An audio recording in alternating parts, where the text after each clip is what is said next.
Maess. Dave, how you doing? I'm doing well. How are you? Are you offended that I've always called you Dave Maess? No, it happens a lot. In fact, I remember teachers back in the day would always say Maz or Mas, and Yeah. I'd start calling them by their first name, and that never went well, but a little retribution. Yeah, Yeah. a little passive aggressiveness. Perfect. Okay, so let's start off by, I want to talk about the beer because this is something really cool. And to be honest, what's really neat about this too is this is the first time we've ever done the podcast, recording it audio and video. But you brought a really cool beer for me today, something you asked me to be a part of a few months ago. So maybe just talk about what this is. Yeah, our brewers just made this killer coffee stout with, I think it was originally with some Fratello beans from the coffee machine at work. And we said, let's scale this thing up and release it this fall. And I immediately thought about you. Yeah. Because you just started Pitch Tent. Was that this year? Yeah, about a year and a half ago, yeah. Yeah, so I thought it was a perfect fit. And another nice and exciting thing is that it'll be exclusively available in the Beer Fest in a Box this fall, winter. That's awesome. Yeah. Yeah, and that was exciting because I roast my coffee with a friend out in Cremona. He has a coffee roastery, but he taught me the whole process. Like, so he introduced me to who he gets his green beans from. And then, we went and it was kind of like almost like, if you ever had watched Seinfeld, like the soup Nazi. So this guy's kind of like, and he's going to be, hopefully he never sees this because he'll be pissed, but he's kind of like the coffee Nazi. Right. Because initially I was talking to Colin and I said, well, just, you know the type of coffee I want. So, like just something easy drinking, something I can have a full pot of in the morning because I drink coffee excessively. So just something easy drinking, shouldn't be that hard. So he relayed that message to Carlos, who we get the green beans from. Right. And Carlos had never met me and was very upset. Because you were already telling him how to roast his beans? Yeah. So he was just like, I don't work that way. So I had to go meet Carlos, and he had to determine if he wanted to sell to me. So Wow. I got a lesson in etiquette on that one. So you walk into the roastery single file, and then So this isn't even the roastery. No. This is just where we're buying the green beans. He's right. like, I don't even know if I want to sell the beans to you. Yeah. So I had to go meet Carlos and smooth things over and apologize. And then so he has a process, and then it was really cool because then he kind of, what kind of coffee you're looking for. So he helped me select, okay, well, Colombian beans typically have these characteristics. And then I went with a Honduras bean because they tend to be a little nuttier. So, and then it just became like that kind of like easy drinking coffee that I wanted to do. So coffee turned out great. They did whole bean and ground bean in this. And I think my favorite part is that it is more roasted and not too acidic. Sometimes, like those acidic coffees are always really nice, but it's like 8-ounce Americano and you're done. So and that's my problem is I can't finish. I can't stop at go an for a second 8-ounce cup, drink, right? So I needed something that's like, hey, how can I keep going? And I will say, so Trevor brought us some glassware and real cool attention to detail because we had helped you guys or, been a small part of the collaboration. These are from when Toolshed, they didn't even have a brewery at the time. No. And Big Rock did a collaboration with Toolshed and Phil and Sebastian to make a coffee beer. So so Trevor, in his infinite wisdom, brought these up to kind of as a shout out to. I mean, this is how long you guys have been doing these types of collaborations, right? For sure, and it's nice to kind of bring them back. And actually, this beer came out, I want to say, 3-4 months before I started at Big Rock, and just seeing that kind of community involvement was just really cool because Olds College is a part of it as well. Phil and Sebastian did the coffee for that one, and I think we did a launch party at Phil and Sebastian, if I remember correctly. And totally. Is that on 4th or whatever? I think so, yeah. Yeah, no, so, I mean, just what you guys do, I mean, this just kind of speaks to what Big Rock's been about, all the time. Okay, so your role at Big Rock, what is it specifically? So I primarily deal with partnerships, sponsorships, events. I do a little bit of brand building as well, but my main day to day is partnerships and events. Okay, so what drew you to that? Because I mean, it's interesting because you got to Big Rock. My understanding is friends with Mike Garth, right? Yeah. And Brad Goddard. Yeah, those guys had a storage locker right next to me. Yeah. Right off of Blackfoot, and we literally would just trade steam whistle beers for hats, and it was a funny little relationship. And Brad was a customer at the store, like for I want to say a couple years or whatever he first came over to Alberta. So I just got to know those guys a little bit, and I really just fell into it because both of them went to Big Rock after leaving Steam Whistle, and they were looking to do some stuff a little bit differently at Big Rock. And Big Rock's had a huge history in supporting the arts and music festivals and kind of those community-minded things that happen throughout the city. And through my background, which has nothing to do with beer, I never worked at a bar, but I did a lot of like pop-up events across North America with all their different hat stores. So it was, I think we just liked each other, and I got super lucky to kind of fall into this career, and it's been 8 years now.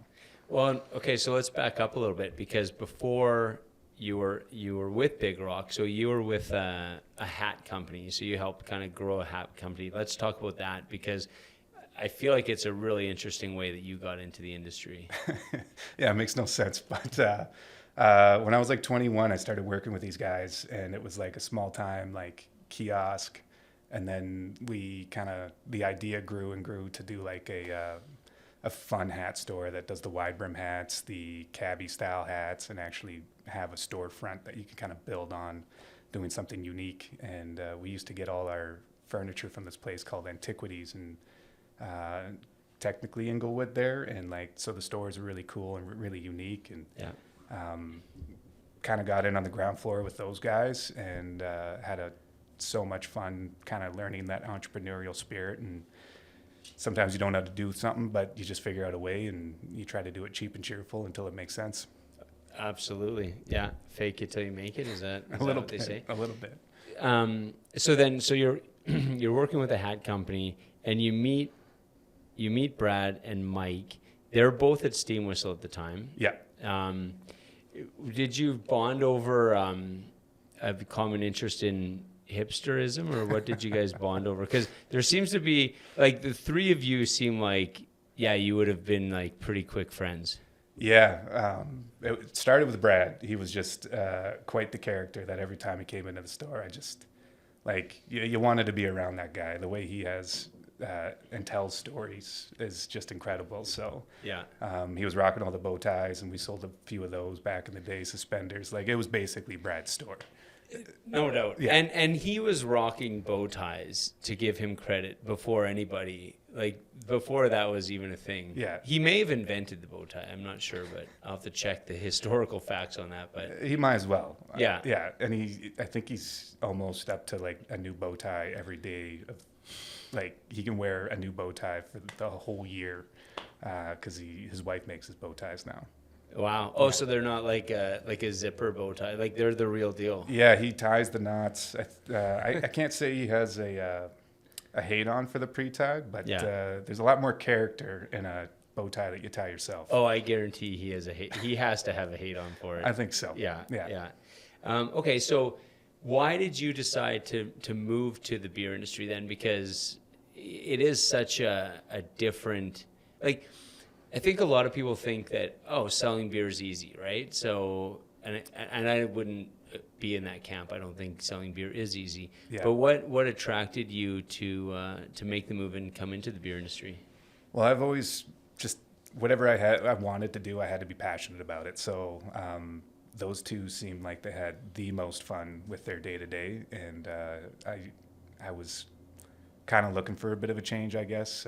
We were moving our head office down to California, and Calgary always felt like home. So it was a pivotal moment where things just kind of aligned, and it literally started with the fact is that I think they had the most fun with their job, and I wanted to do that. And I love that, because it like really that was right when they were moving to Big Rock. Is that right? Yeah, they might have been there a month or two, I believe. Maybe Right. Brad a little bit longer. Right. Yeah, because Brad went and then Mike went. Yeah. But the thing about that is, like, especially with a well-established brewery as Big Rock was then and still is, obviously, it's kind of a risk to be new to the role For sure. and then bring someone in Totally. that's never been in the industry. The easy thing would be to surround himself with people that were already in the industry, right? Yeah, and that probably would have been the sound choice to do something like that. But they took a bet on me, and Big Rock's still like a family. It's amazing that there's still elements that feel like it's run by the McNallys themselves, and they still have a bit of influence today. And Ed's granddaughter's actually worked for the brewery this summer here, doing some different things. So I think there's a lot of character fits at Big Rock Brewery, and it's amazing that you were the little guy. You have this legacy. You've been around for 37, almost 38 years. Yeah. And you still operate kind of like a little family, which is exciting. That is awesome. I remember when Mike, I don't know why I remember this, but when Mike first started there and Brad was saying, okay, you can we don't want everyone just driving minivans. Like, you can pick what you want. And then so he went into a Quonset on site or whatever. Yeah. And found like the old Volkswagen van. Yeah, 1977 Volkswagen van. And he was rocking that. I want to say Mike called him Norm. So he gave him a name and freshened him up a little bit. I believe there was a hole in the floor. So when you're driving it, like originally when he got it, literally you're seeing the pavement go by. Yeah, yeah. I want to say you have a story about the Volkswagen van at Folk Fest one year. I do not. No? I do have stories about Volkswagen vans, but I'm not allowed to share those. All right, fair enough. Yeah, those are deep in my history. Okay, so partnerships and events. What drew you to that part of the industry? Because most people. I shouldn't say most people, but obviously there's a lot of people that are drawn to either brewing the beer or they end up in as a salesman. So going to the different bars, going to the liquor store. So for you specifically though, what drew you to being a part of more of the community event side of the industry? I just think it's important for municipalities to really have these types of events. It makes our cities more fun. It makes day-to-day more unique. And the fact that I got to be a part of, Calgary Folk Fest was the largest beer gardens when I first started, and now it's an all-site license this year. Bringing people together around music and beer and, all types of demographics, and they do such a good job curating different artists and showcasing Canadian artists or international artists and just showcasing what community can be about, and the fact that we get to be a part of that. And there's lots of great examples, but Calgary Folk Fest is near and dear to my heart. So I still can't believe I get to have a small part in it. Yeah, well, so Tom Stewart, who we both know, was with Big Rock for a long time, and with Village after that. He still flies into town to be just to be in Calgary for the Calgary Folk Fest. So for some reason, there's something very special about that specific event and Big Rock. Yeah, I'm guaranteed to see Tom at least 4 days a year. I think he comes in for the beer festival too. But he's had a huge history of making that thing what it is today too. Just it's over 20 years, that relationship. So it's grown and grown and grown, and there's been many hands on it. But it is a special place. The trees, it's one of the coolest places to take in music and have a beer. Well, there's an authenticity to it. Like, that's what I've always loved about Big Rock. So for me, my experience with Big Rock to begin with was when we were first starting, me and Bill, before we had started Alberta Beer Festivals, we were doing a street festival, and to me it was really important to have a local brewery involved. So back in the day, I literally faxed in the proposal. Like, I'm not even joking. And I think we still have a fax number. We've been around a while. Yeah. So I faxed it in, and when I was a university student, I used to work for Molson. So my summer job was basically taking all the thousands of requests to be a part of things that Right. The amount of requests that you get as a brewery, I don't think people quite understand. It's its own job, just saying no to everybody. There's so many requests that you can't possibly do it all, right? The kindest way possible. Yeah. Because it's cool that people think of you and they got something going on and you want to be there, but you spread yourself so thin and you just can't make the impact that you can with totally doing a few things. And so for me, it was important. So knowing that, having worked for Molson, I had a sense of how to craft a proposal that would make sense, so that it's obviously a win-win. And so Tom was the one that answered that, and we went for a beer, and it was Tom and Craig Surratt, as you know, and we've been good friends ever since. But what struck me at Big Rock, and what still strikes me, is the authenticity. You guys, as a culture, just really give a shit about what you do. Yeah, it goes back to Ed McNally and Linda McNally. They supported the arts in their personal lives, and then when he decided to have a brewery at 60, he was like, now I get to bring my beer to all these types of things. So it was just a natural fit, and he was going to be there anyways, and why not serve your beer at these things? Well, and the thing is he didn't start out with just easy drinking beers. He was, even by today's standards, what he started with would have been crazy. Yeah, and on our 30th anniversary, we rebrewed the original 3, Trad being one of them, so that's been around this whole time. Yeah.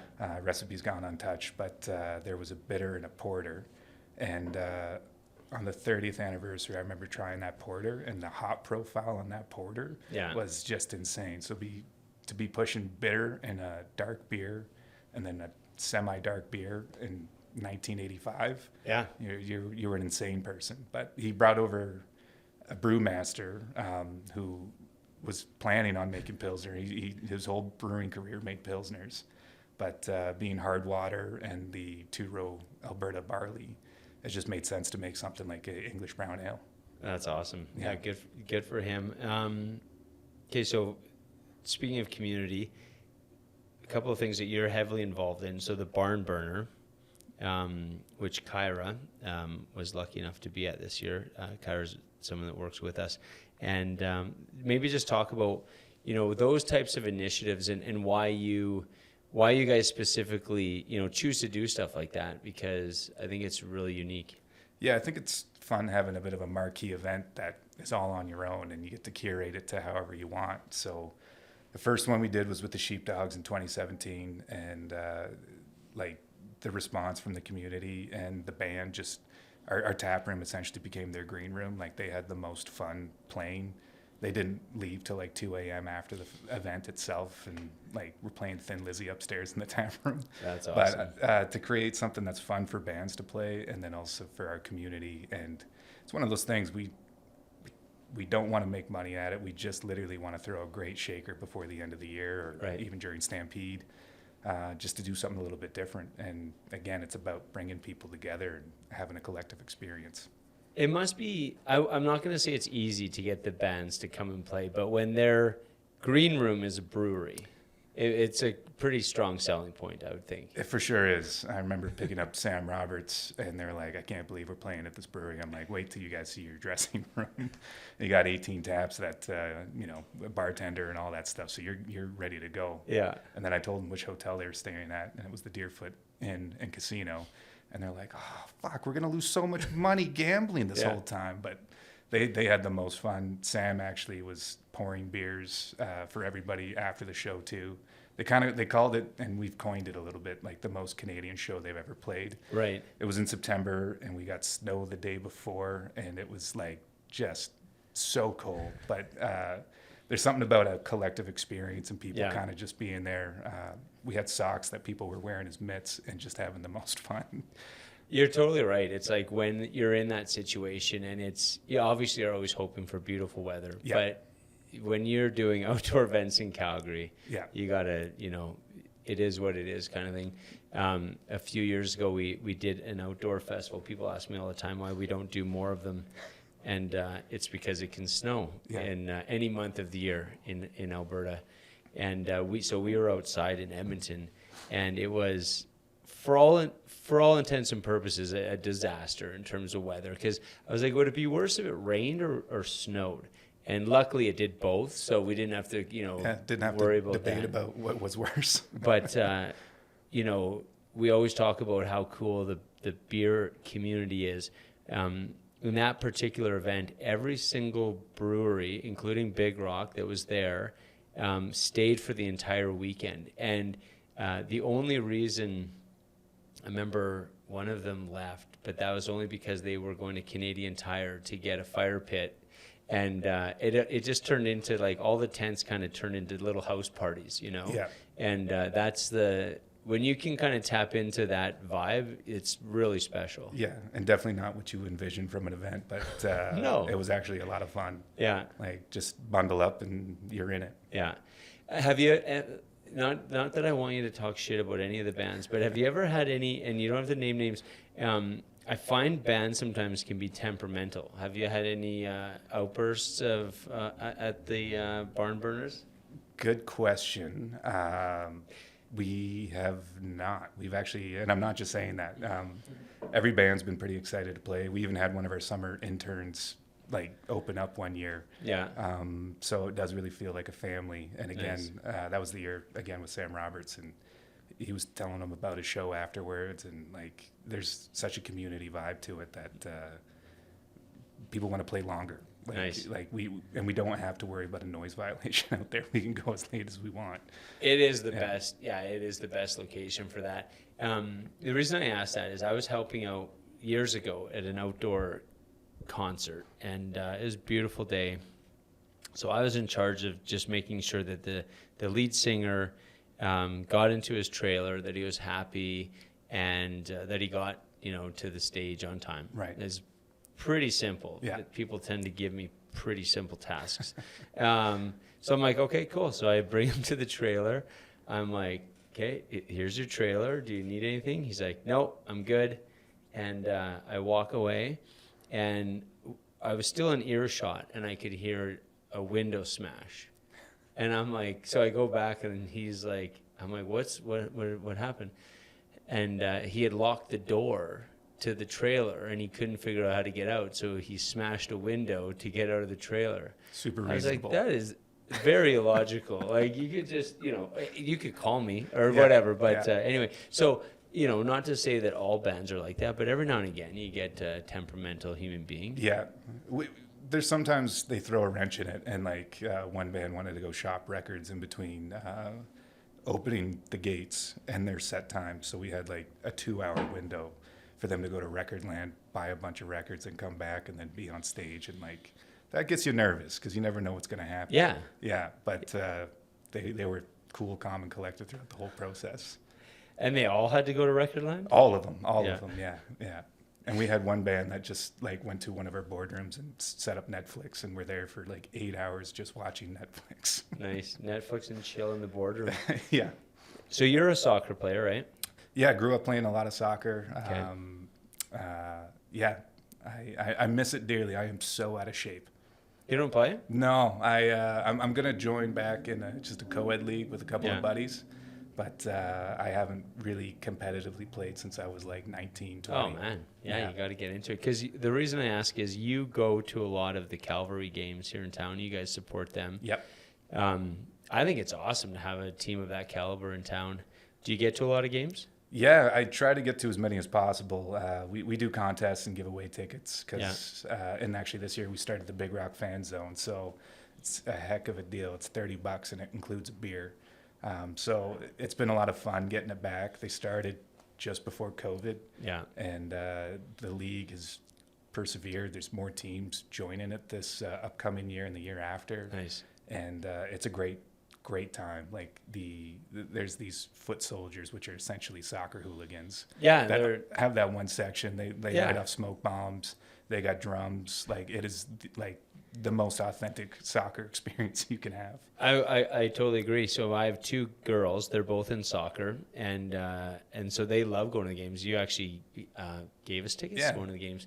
But yeah, the hooligans, they kind of set the vibe. You know what I mean? Because for kids, the first time they're there, they're like, "What the?" Yeah. And but now, like, they're stomping with them, and they, like, if there wasn't, red smoke after a goal or whatever, they would be disappointed. Yeah, I took my nephews this year, and one of them's 3 years old, and he was just staring them like shut up. Like, he was not into it. Like, but the other one was, and then they asked collectively maybe 100 questions. Yeah. In a half, and like I could feel like everyone around me just like, can you tell those kids just to?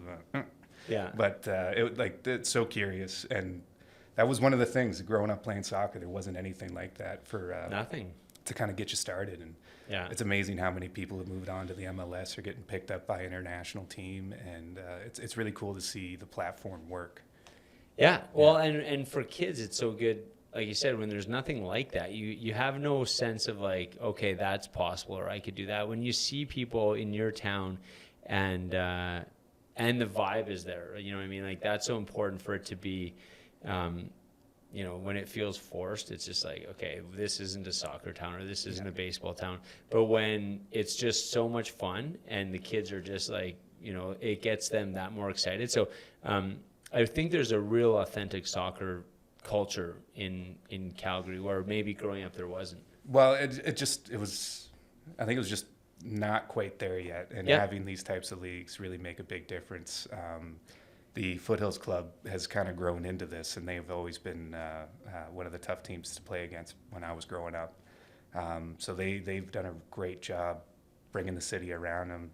Spruce Meadows may be one of the coolest places to take in a game as well. I think that's a huge part of the success is the venue itself, because in years past they've tried in different venues.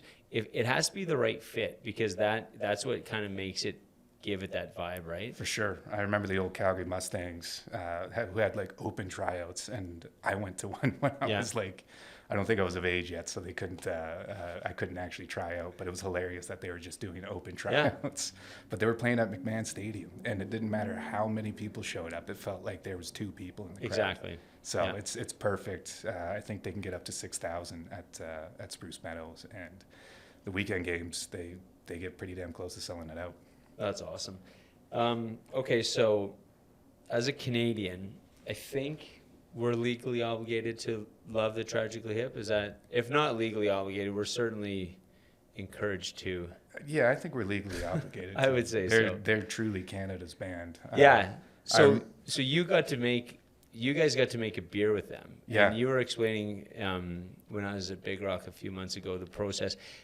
Way more than just your token, we'll put our name on this beer kind of process, eh? Yeah, that's one of the things I love being able to tell that story, because they really cared about what the product was like. And they always referenced when they were over in Europe and they were drinking like Carling on the back of a bus after a show. It was like, okay, boys, let's go for a bus beer. And they wanted something that kind of reminded them of that time. Yeah. So we came up with a bunch of different like European style Pilsners, lagers, a few other styles too. I think there was a total of 8 recipes before we landed on the one that we all really loved. So they truly were part of the process. Even the artwork on the can and the box, because we do it in a 12-pack and tall can. Yeah. Like, they wanted to be a part of the whole process.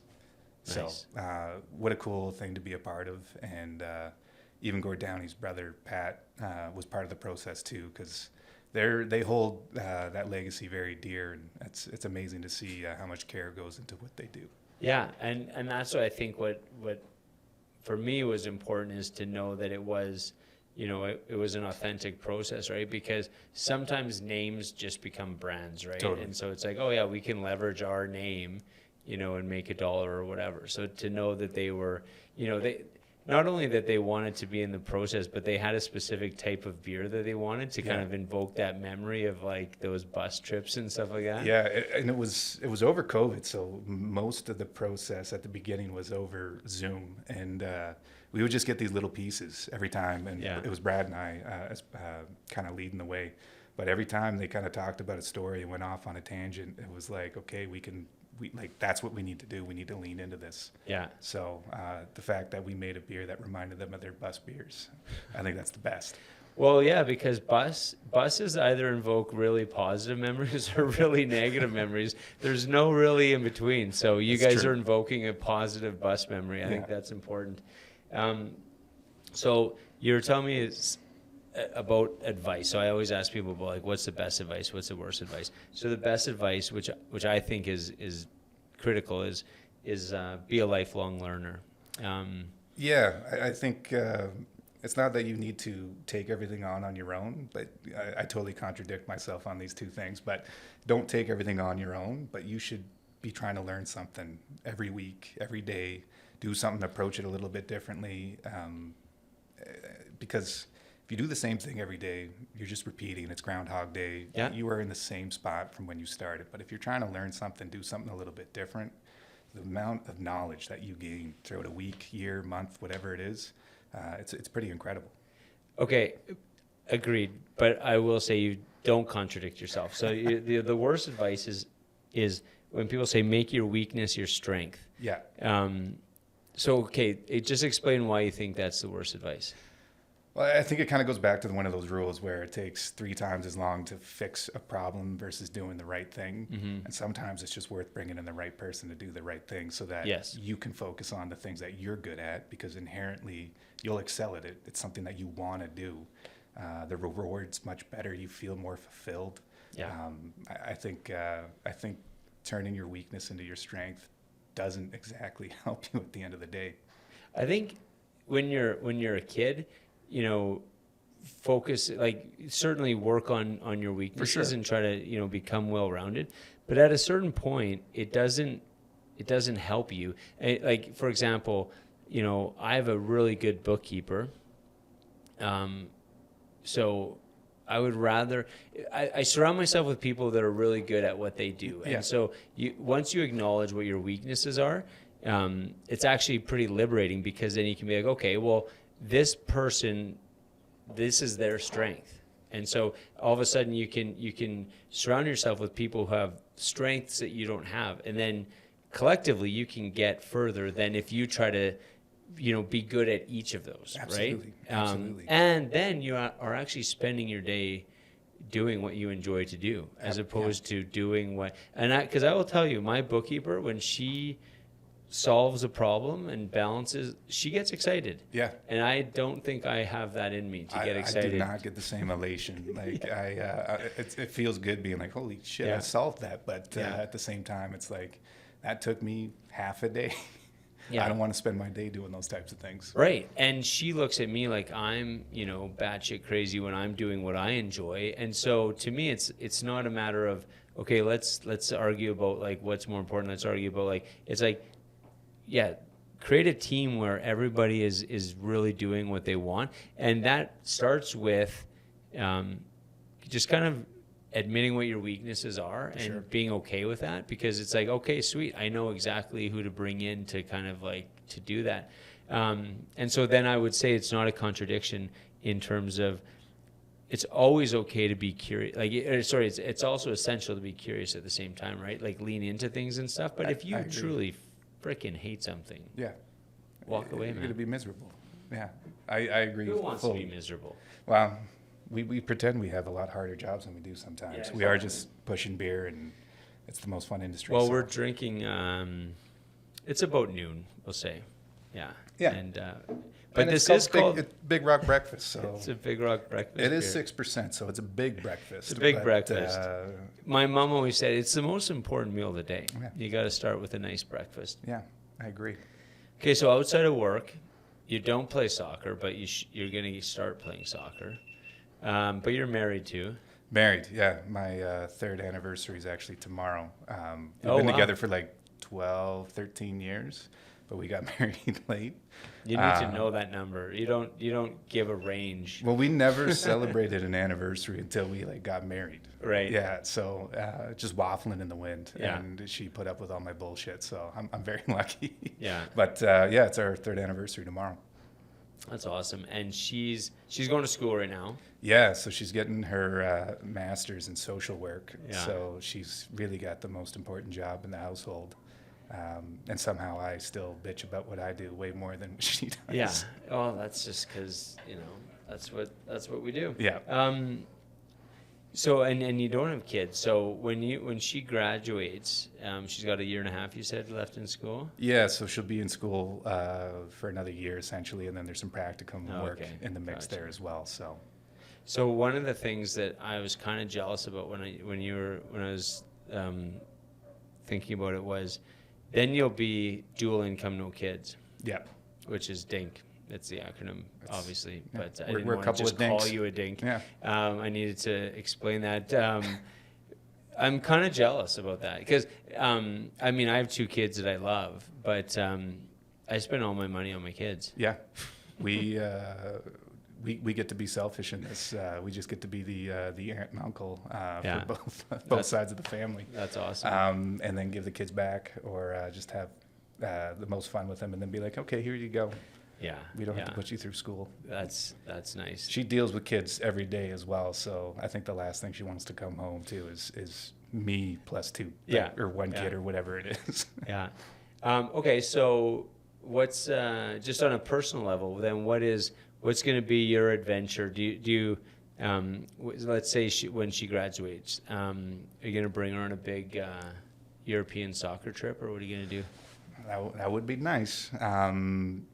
Yeah, we want to do something to kind of mark that end of the chapter and really do something a little bit different. So it's something we've just kind of toyed around ever since she got into the master's program, and we don't know what it is yet, but we have some time to kind of decide what next steps look like, because we don't have a whole lot of things holding us back to go do a trip or something like that, or just think about things a little differently. Yeah. Okay, so you've been in the industry 8 years. Yeah. And a lot has changed in those 8 years, obviously. What keeps you kind of excited every day for work? I think the industry itself, like you said, so much has changed in 8 years, but there's still a great community feeling. It goes back to, doing a coffee stout with Tool Shed in Olds College way back in the day, and that vibe still exists to this day. Yeah. So I love just being able to celebrate other craft brewers doing cool stuff, and then they get to also come down and hang out at the Barn Burner, come down to Calgary Folk Fest and get to see the stuff that we do. And it's that kind of co-opetition or whatever that that phrase is. There's a lot of mutual respect among all these breweries, and it's a ton of fun. Not every day gets to look the same or has to look the same. We get to dream up some different things, and the industry itself is maturing like crazy right now too, and our landscape's changed with RTDs and non-alcoholic drinks as well. So that craft beer scene that really boomed a few years back now, it's quite different than what it was. Yeah. And that's the thing, it's always going to be, you think back 37 years ago. Yeah. And the beers Ed McNally was introducing to the world, or our world anyway, it just seems like that's kind of keeps happening. You know what I mean? Yeah, it seems to kind of just keep reinventing itself and just slightly different. And the ideas are kind of still embedded in the same feeling, but it's about approaching things a little bit differently. Well, and I always find it fascinating because ultimately there's 4 ingredients to beer, and so you think, okay, I think we've done everything. And then it's just like that's right when you're kind of proven wrong, right? Totally. Yeah, you don't want to be a dinosaur thinking about those things. Yeah. So anything coming up in that realm? Because one of the things that you guys have done really well is I feel like you've always kind of, looked to what will be the next thing. Do you guys have what would you say your vision is for the next few years? I think sometimes we are known for just trad and grass. Grasshopper's been around since 1996, and trad's been around since 1985. But we have 10 core beers. We're releasing a few more this year, and stuff that you probably wouldn't think of Big Rock producing. We do make that approachable, always easy drinking ale or lager, but we have some really fun IPAs coming up. Nice. So just getting people to think about us in a different way, because we've been around a long time doing it, but it doesn't mean that we're not looking to reinvent the wheel as well. Yeah. And I will say that Grasshopper is, I kind of like, I would say re-experienced it this year. Yeah. Because I was always a trad guy. Okay. So I go across the street to the Danish Canadian Club and I'll have myself a trad. But have you ever been there with Alistair? Never. No? Yeah. I'm pretty sure he's got a plaque on the back of one of those seats. Well, I know that Ed McNally does. Yeah. And then he's that might be it. Yeah. And then Alistair always makes sure that you sit at that. That's right. At that chair, right? He's funny. But yeah, they always have trad obviously there. But I really kind of reintroduced myself to Grasshopper this summer, and it's funny because, you know, like you said, you're known for Grasshopper, you're known for trad. But if you haven't had a Grasshopper for a while, it's awesome. It's lights out. Yeah. There's a reason why it's been around forever and one of the top craft beers in Alberta. Are you fruit or no fruit in the well, Grasshopper? I like the fruit. Okay. I like the lemon wedge. I'm not judging. Our old brewmaster Paul Gautreau hated it. Yeah. That was not what he intended, but it really took off when we first launched it. So I kind of like it. It gives a nice little zip, and even again, like, we've all been through COVID here, but getting back to doing summer events and festivals, and how many people that came up to me and said, it finally feels like summer. I'm drinking a Grasshopper outdoors at a festival. And that's just the coolest thing. Yeah, and that's the cool thing. Is like, yeah, try the new beers. This one is obviously amazing and near and dear to my heart. But, you know, having those anchors is awesome. Yeah. Yeah. You want those flagships to always be part of the conversation. So. Yeah. And I will say, like, the one thing that I've always, like I said, I've been lucky for the last 20 years to be really good friends with a lot of people from Big Rock. And, you know, whether it was, you know, Tom and Craig back in the day, Pete, even Mike, you know, he's left. But, you know, everybody who is at Big Rock just gives a shit, you know? That's nice to hear. Yeah. I think our give a shit meter is pretty high. Like, we're still a scrappy company, and we got everybody chipping in where they can. So, I mean, why do it if you're not going to give a shit? Totally. Yeah. No, and it's and we've appreciated for, you know, every year for the last 20 whatever it is years. But yeah, it's awesome.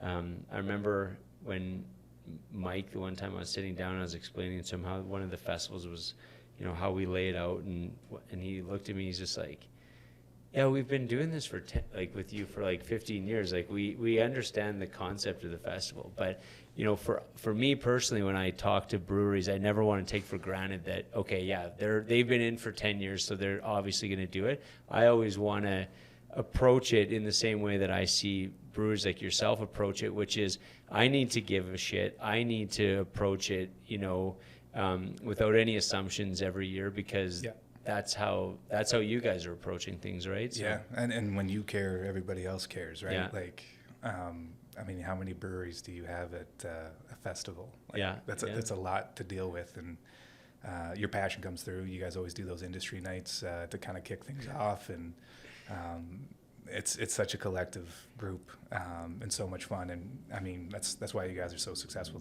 today. The industry night is fun, but the cheesy after party with I shouldn't say cheesy, but it's always different than people are expecting, because a lot of the volunteers are, you know, our family members and stuff, right? So you have like right from 20-year-olds, 18-year-olds to like 80-year-olds, you know, like. Yeah, you never know what kind of vibe you're gonna like walk into. Totally, and that's what's fun to me, is it's very much a family. It's like literally my mom will be there, my sister will be there, you know, and so to be able to bring everybody together in those ways is awesome. But yeah, I feel lucky to be a part of the community, and thanks for thinking of me specifically when you needed a coffee for this, because this was such a fun project to be a part of. Literally, this is the first one that I've had. So yeah, it's actually the first one as well for me. I wanted to wait till we had it together. So and you even brought cold ones, which I appreciated. You can't bring warm beer to an event. Awesome, dude. Awesome. Thanks, man. Appreciate it. Take care.